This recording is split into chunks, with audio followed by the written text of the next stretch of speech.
China is quietly cutting off key supplies to the United States, and the effects are spreading fast across the globe. Cargo ships are stuck at sea.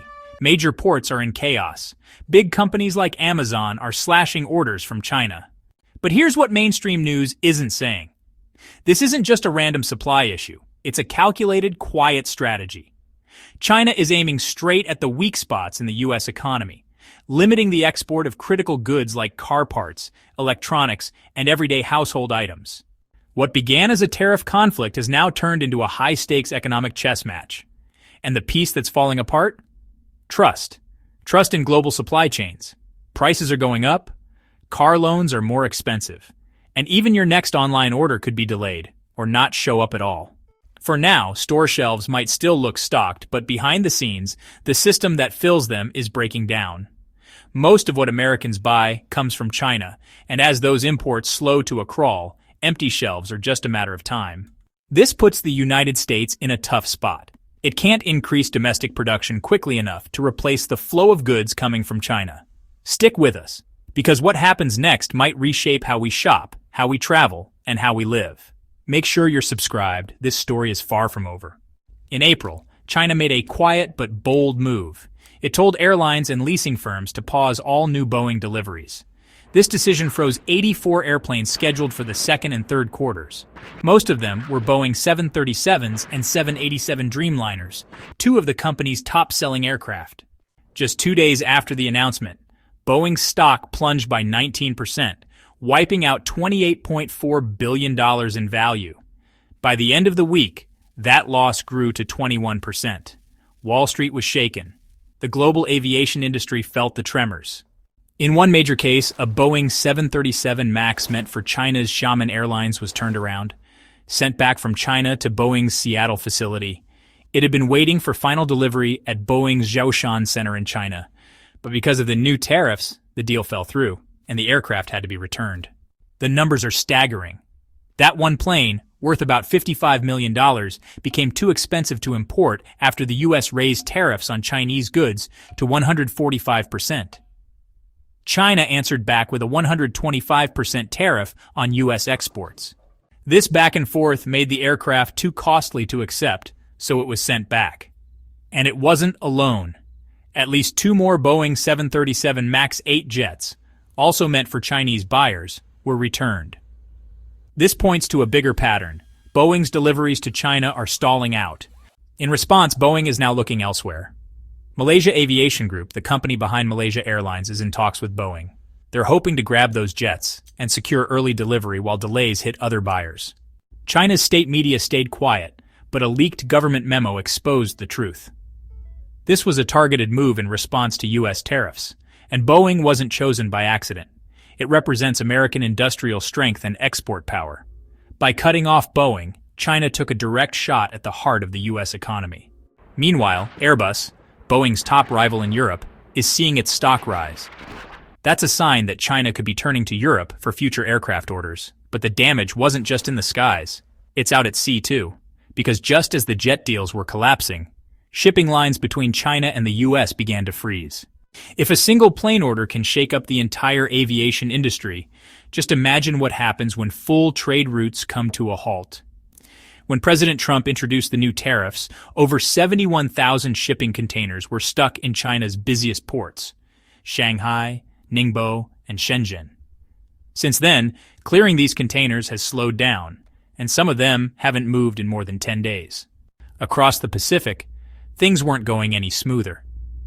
At the port of Los Angeles, 27 ships were lined up offshore, unable to unload. Shipping costs skyrocketed, reaching $120 per container. Freight companies began canceling shipping contracts, even while cargo was still out at sea. Let's break down how this tariff battle is hitting everyday people, especially U.S. shoppers. By April 6th, the situation had only worsened. Major Chinese shipping giants like ZTO and Costco stopped sending goods to the U.S. completely.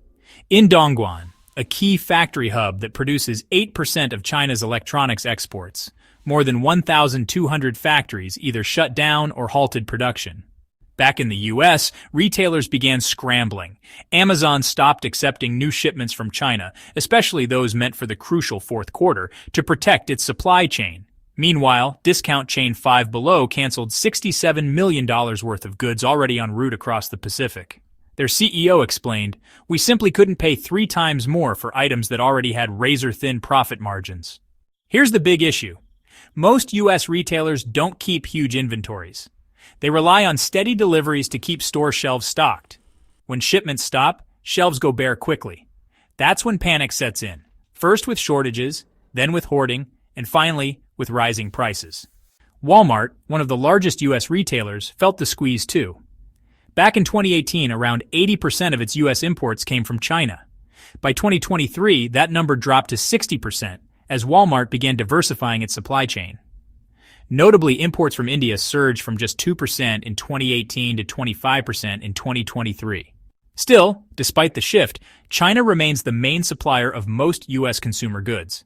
This means retailers like Walmart are now stuck with rising costs, forcing them to make tough decisions to protect their profits. For example, Walmart asked some of its Chinese suppliers to lower their prices by up to 10% to help offset the added tariff expenses. But most of these suppliers work with very thin margins and said no. So now, American consumers will end up paying more. In response, some third-party sellers tied to Walmart and Amazon are storing goods in Canadian warehouses. This strategy helps them delay bringing the products into the US, buying time in case tariff policies change. Yes, it costs more in storage, but they see it as a smart way to deal with trade uncertainty. Walmart's growing focus on India isn't just about tariffs. It's also a long-term plan to tap into India's expanding manufacturing power. Walmart now aims to import $10 billion worth of goods from India each year by 2027, a huge jump from the current $3 billion. But if there's one sector taking a direct hit, it's the auto industry. Just 1 week after Trump raised tariffs on China, U.S. automakers faced a massive setback. More than 41,000 cars that were scheduled for production never even made it off the assembly line. The reason? Missing parts, especially small but essential ones like microchips and electronic controllers. The result, a shocking $1.6 billion loss. These parts are small, but they're essential to every modern car. Without them, engines won't turn on, brakes won't work, and touchscreens stay blank. Even basic features now rely on these tiny chips.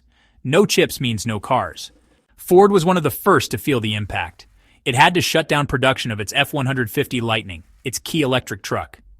That same week, General Motors reported its battery output dropped by 60%. Things got so bad that some companies began removing chips from unfinished vehicles just to complete others. That kind of desperate move hasn't been seen since the early COVID-19 pandemic. And the situation isn't improving fast. Stellantis, the parent company of Jeep and Chrysler, warned that slowdowns could last until at least June. That means less car production and higher car prices. In fact, used car prices jumped 4.1% in a single week. That's the biggest weekly jump since 2021. J.D. Power also reported something alarming. The average price for a new car in the U.S. has hit $50,000. That's $2,600 more than just a month ago. Car prices are reaching record highs. But the real story goes deeper. This isn't just a supply issue. It's a sign the global auto industry is starting to crack. For years, U.S. leaders said the country should reduce its reliance on China. The plan sounded easy move production to places like Vietnam, India, or Mexico. Spread out the risks, avoid overdependence. But now that strategy is failing. Let's look at Vietnam. Its ports are jammed, 94% full, and containers are piling up. Goods are barely moving in or out. India has a different challenge. Its shipping system depends on trucks, but roads are outdated, crowded, and slow.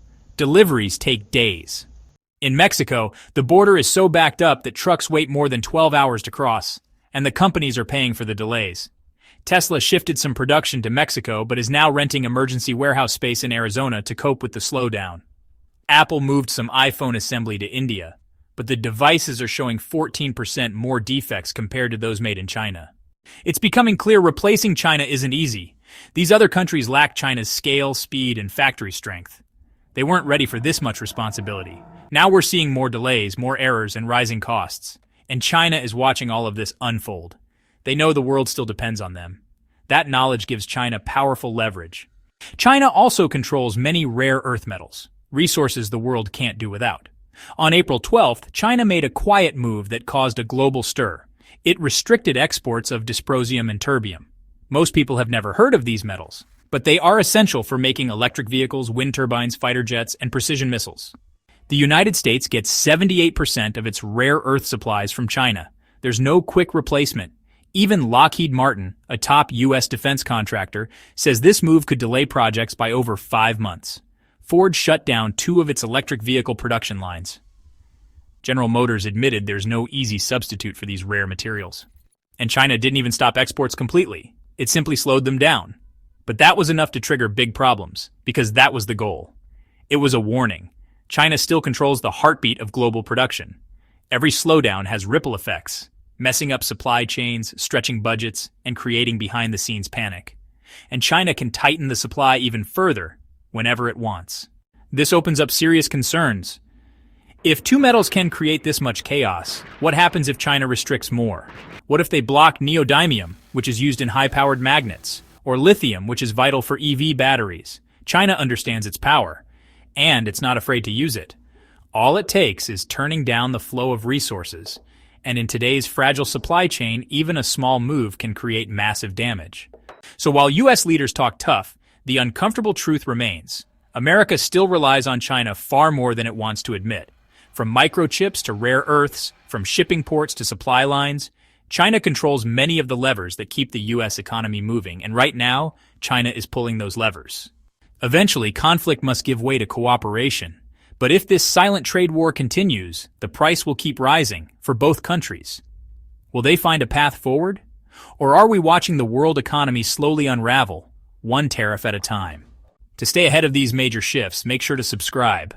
We'll be tracking every development.